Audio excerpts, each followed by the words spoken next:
Hello investor, कैसे हो आप? आई होप सब अच्छे होंगे। दोस्तों, आज जिस स्टॉक की मैं बात करने वाला हूं वो आप जहां पर देख रहे होंगे डीसीबी बैंक। दोस्तों, बैंकिंग स्टॉक को एनालाइज करना कुछ अलग तरीके से इसका क्राइटेरिया होता है। जैसा आप अदर स्टॉक जैसे कंपनीज को एनालाइज करते हो वैसा इसका सिस्टम नहीं रहता है। दोस्तों, इसमें कुछ अलग कंडीशनें अप्लाई करने पड़ती हैं जिससे देखना पड़ता है कि ये बैंक अच्छा है, खराब है, इसके करंट अकाउंट कितने हैं और इसके सेविंग अकाउंट कितने हैं, एफडीज कितनी हो रही हैं, ठीक है, एनपीए कितना है, कॉस्ट ऑफ लाइबिलिटीज कितनी है, ठीक है, आरओए कितना है, आरओई कितना है, एडवांस ग्रोथ कितनी है। ये सब क्राइटेरिया इनके देखने पड़ते हैं बैंकिंग स्टॉक के, ठीक है।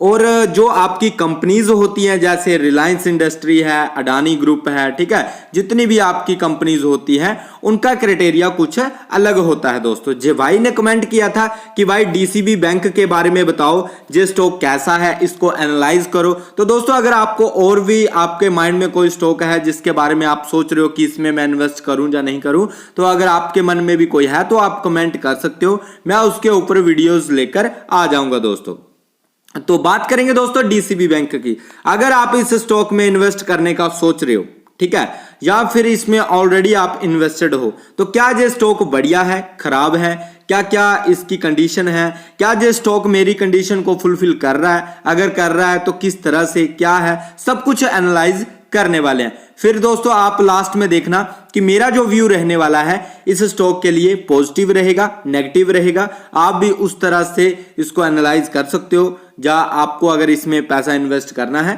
तो वो आपकी भी खुद की रिसर्च होनी चाहिए। ये जो वीडियो रहने वाला है ये एजुकेशन पर्पस के हिसाब से रहने वाला है दोस्तों, और आपको ये भी पता चल जाएगा कि बैंकिंग स्टॉक को कैसे एनालाइज किया जाता है। दोस्तों देखो, पहली बात, हमारी सिंपल सी जो पहली कंडीशन होती है दोस्तों, ओवरऑल में जो ग्राफ होता है, चार्ट होता है, वो मतलब प्राइस होता है, वो प्राइस बढ़ते क्रम में हमें नजर आना चाहिए।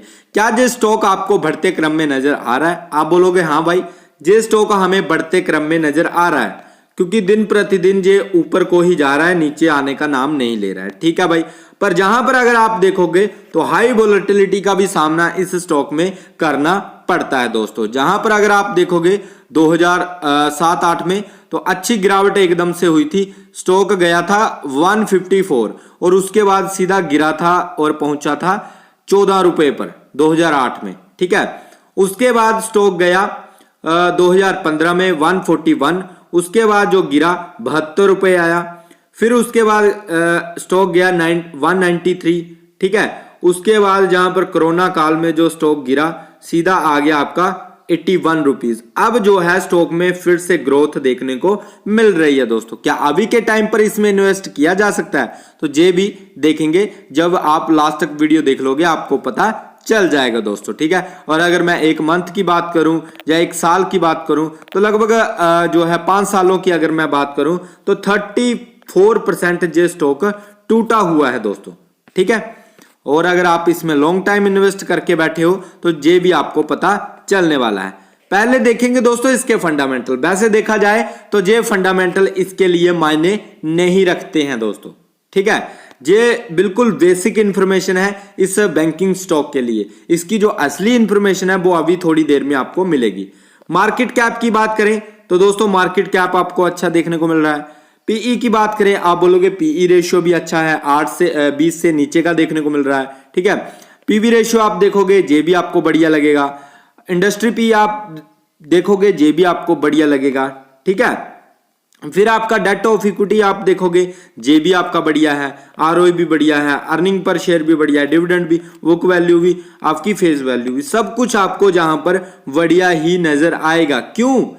क्योंकि ये दोस्तों बैंकिंग स्टॉक है, ये सिर्फ इसकी बेसिक इंफॉर्मेशन है, इसमें कुछ अलग फंडा रखता है, अलग इसके फंडामेंटल होते हैं जो अभी आपको पता चलेंगे। पर फिलहाल के लिए अगर जहां से देखा जाए तो स्टॉक तो हमें काफी बढ़िया नजर आ रहा है दोस्तों, ठीक है।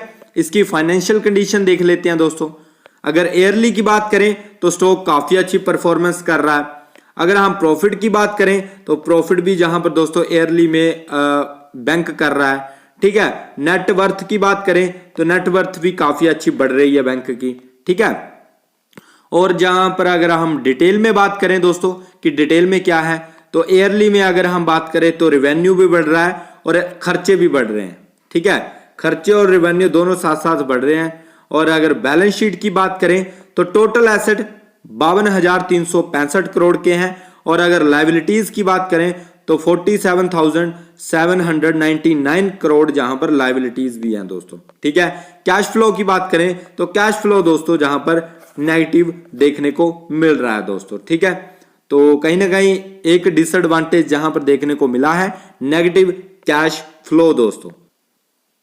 अब दोस्तों जहां पर आपको ना शेयर होल्डिंग पैटर्न ज्यादा देखने को नहीं मिलेगा। अब जैसे हम कोई भी कंपनी को एनालाइज करते हैं, कंपनी के स्टॉक को, तो वहां पर हमारी कंडीशन क्या रहती है कि 60 प्लस जो है प्रमोटर की होल्डिंग होनी चाहिए। अगर 60 प्लस प्रमोटर की होल्डिंग नहीं है तो कम से कम जो है 50 प्लस तो होनी ही चाहिए। तो क्या जहां पर आपको प्रमोटर की होल्डिंग ज्यादा देखने को मिल रही है, तो बैंकिंग स्टॉक में वैसे भी दोस्तों 50 से ऊपर की ज्यादा से ज्यादा आप प्रमोटर की होल्डिंग देखने को आपको कभी भी नहीं मिलेगी, क्योंकि इसका क्राइटेरिया कुछ अलग होता है दोस्तों। ठीक है, तो इसमें प्रमोटर की होल्डिंग आपको ज्यादा देखने को नहीं मिलेगी। तो ज्यादा आप टेंशन मत लेना कि जहां पर प्रमोटर की होल्डिंग नहीं है तो क्या होगा, ये होगा वो होगा। बाकी अगर देखा जाए तो रिटेल भी अच्छा लेकर बैठा है, mutual fund, promoter, FI, DI, तो सबके पास जहां पर होल्डिंग पड़ी हुई है दोस्तों। ठीक है, अब चलते हैं दोस्तों इसके मेन फंडामेंटल के पास। ठीक है, कि ये स्टॉक कैसा है, क्या कर रहा है, क्या इसका सिस्टम है।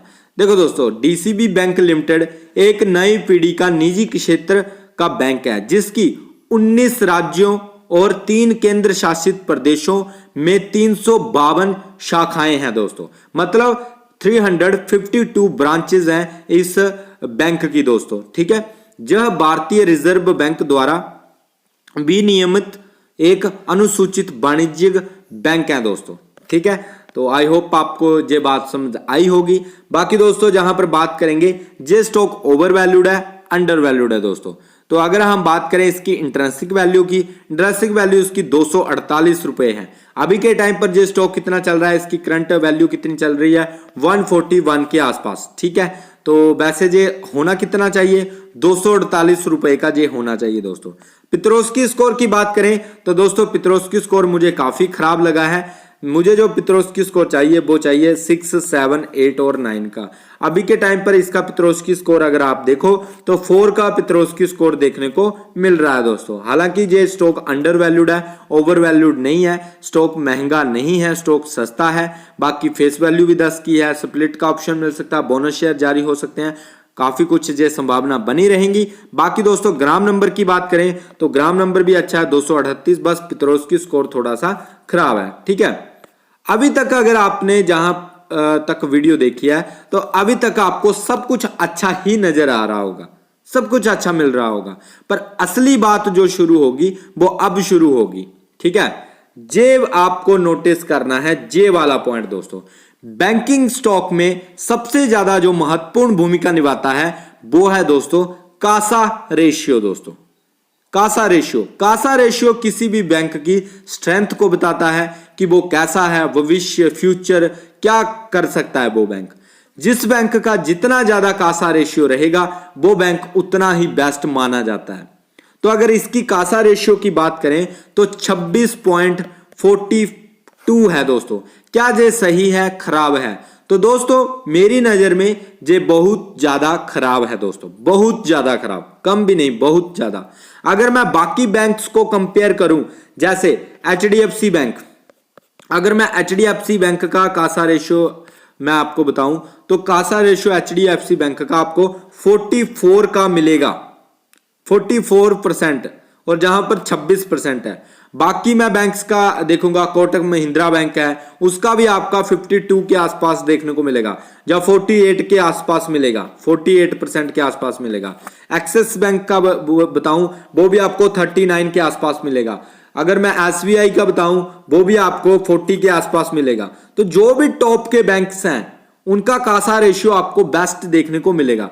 पर ये जो डीसीबी बैंक है इसका दोस्तों कासा रेशियो आपको खराब देखने को मिल रहा है। ये एक चिंताजनक बात है। कासा रेशियो इतना इंपॉर्टेंट क्यों है, तो आप भी बात को समझो।